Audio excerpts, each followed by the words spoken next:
Em entrevista exclusiva à revista Época, o empresário Joesley Batista, um dos donos da JBS, acusou o presidente Michel Temer de liderar a maior e mais perigosa organização criminosa do Brasil.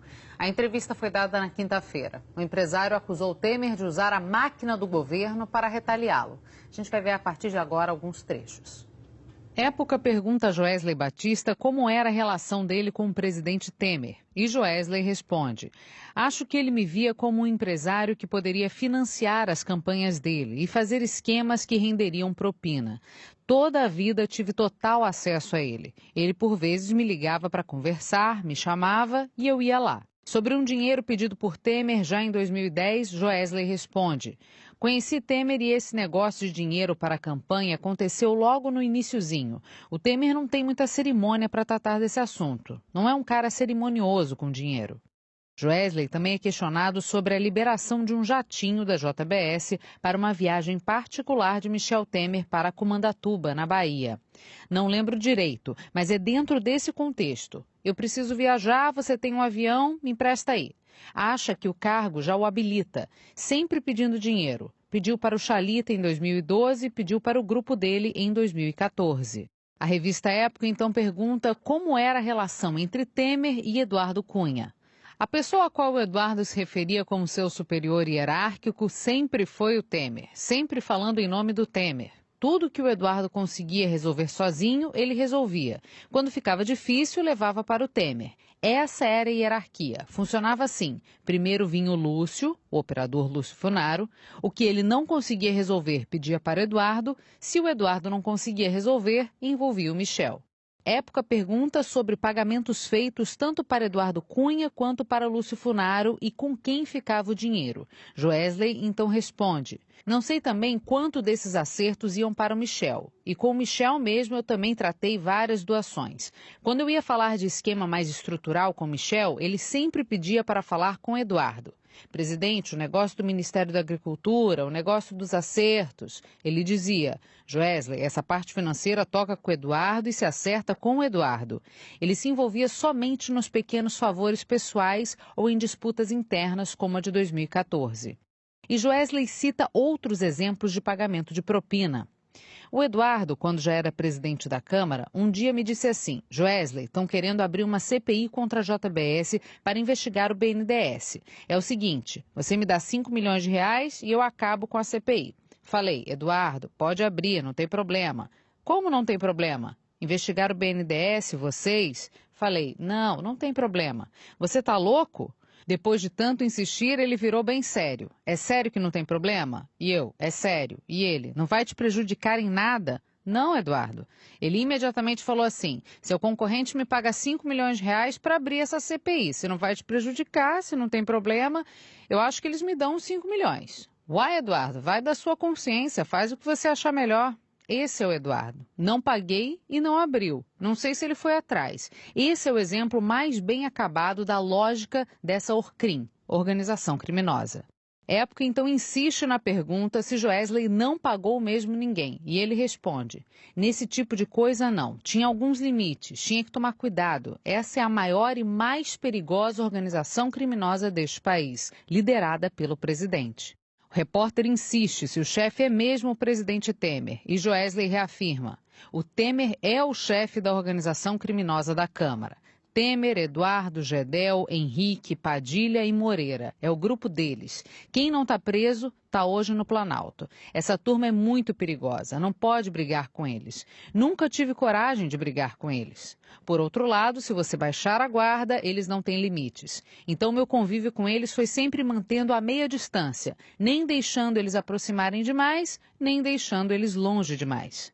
Sobre outro trecho da delação premiada à Polícia Federal, Época pergunta sobre o pagamento pelo silêncio do ex-deputado Eduardo Cunha e o operador Lúcio Funaro, ambos já presos na Lava Jato. Virei refém de 2 presidiários. Combinei quando já estava claro que eles seriam presos no ano passado. O Eduardo me pediu 5 milhões de reais. Disse que eu devia a ele. Não devia, mas como ia brigar com ele? 10 dias depois, ele foi preso. Eu tinha perguntado para ele: se você for preso, quem é a pessoa que posso considerar seu mensageiro? Ele disse: o Altair procura vocês. Qualquer outra pessoa não atenda. Passou um mês, veio o Altair. Meu Deus, como é que eu vou dar esse dinheiro para o cara que está preso?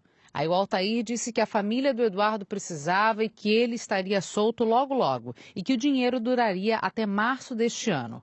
Fui pagando em dinheiro vivo ao longo de 2016. Olha, o Palácio do Planalto disse que não vai se manifestar sobre essa entrevista. E a gente volta a falar da entrevista de Joesley Batista à revista Época. Em outros trechos da entrevista, o empresário contou como o PT, abre aspas, institucionalizou, fecha aspas, a corrupção no Brasil. E como é que o PSDB de Aécio Neves entrou em leilões para comprar partidos na disputa pelas eleições de 2014. O empresário Joesley Batista contou como começou o esquema de pagamento de propina para parlamentares. Foi no governo do PT para frente. O Lula e o PT institucionalizaram a corrupção. Houve essa criação de núcleos com divisão de tarefas entre os integrantes em estados, ministérios, fundos de pensão, bancos, BNDES. O resultado é que hoje o Estado brasileiro está dominado por organizações criminosas. O modelo do PT foi reproduzido por outros partidos. Joesley Batista negou o pagamento de propina dentro do BNDES. Mas reafirmo que eu e nossa empresa nunca pagamos um centavo de propina dentro do BNDES, do presidente Luciano Coutinho ao técnico mais júnior. Tampouco conheço outra empresa que tenha pagado. Todas as minhas relações no BNDES eram absolutamente republicanas. Época então questionou se tudo era tão republicano no BNDES, por que então pagar ao ex-ministro da Fazenda Guido Mantega e ao PT? Joesley, porque estávamos nas mãos deles. Era só o Guido dizer no BNDES que não era mais do interesse do governo investir no agronegócio. Pronto, bastava uma mudança de diretriz no governo para acabar com o nosso negócio. Joesley Batista revelou à revista quando ele começou a ser abordado para participar do esquema de pagamento de propina. No governo do PT. Quem inaugurou esse sistema foi o governo do PT. A primeira vez que fui abordado com essa forma de operar foi em Mato Grosso do Sul, no governo do Zeca do PT. Vi uma estrutura organizada no andar de cima, com o governador. As coisas no estado só funcionariam dentro da normalidade se estivéssemos alinhados com eles. Esse esquema perdurou até hoje. Foi do PT ao PMDB e agora está no PSDB. Tudo com o mesmo modelo, o mesmo modus operandi. Mudam os nomes, mas o sistema permanece igual. E Época pergunta se ele tinha dado conta da enorme quantidade de propina que estava pagando, chegando a 600 milhões de reais.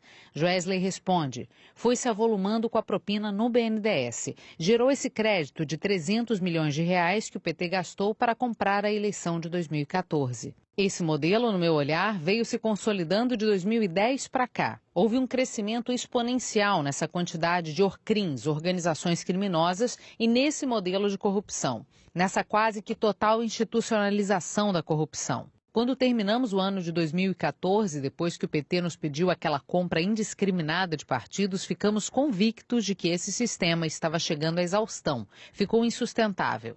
Sobre o pagamento para que Eduardo Cunha e Lúcio Funaro ficassem calados, Joesley disse que precisava da concordância do presidente Temer. Eu queria ter certeza de que essa agenda ainda era do Temer. Será que ainda é? De repente eu chegava lá e o Temer dizia, não, Joesley, não precisa mais não. Mas ele fala para mim que tem de continuar isso. Me arrepiei, pensei, meu Deus do céu, se ele acha que tem de continuar, já é um problema. Época perguntou então qual o motivo para gravar o presidente. E Joesley respondeu, porque eu sabia que estava aumentando a chance de eu trocar de lado e partir para a colaboração como MP. Era a única saída que eu estava enxergando. Eu precisava de uma colaboração efetiva. Época lembra que, segundo as provas apresentadas por Joesley na colaboração, houve propina tanto no lado do PT quanto no lado do PSDB. A compra foi para os dois lados. Joesley responde. Isso, mesmo sistema. Caixa 2, nota fria, compra de coligação. Eu já precificava que ia precisar do apoio do Aécio se ele fosse eleito. Ele me pediu para fazer 50 milhões de reais no primeiro e 50 milhões de reais no segundo turno, se houvesse. E quanto aos questionamentos sobre o áudio dessa conversa, se ele foi editado ou adulterado de alguma forma, Joesley afirmou, de modo algum. Zero. Gravamos e entregamos. Podem fazer todas as perícias do mundo. Tentam desqualificar o áudio por desespero. Olha, o ex-deputado Eduardo Cunha nega qualquer participação ilícita e prestará nos autos todos os devidos esclarecimentos.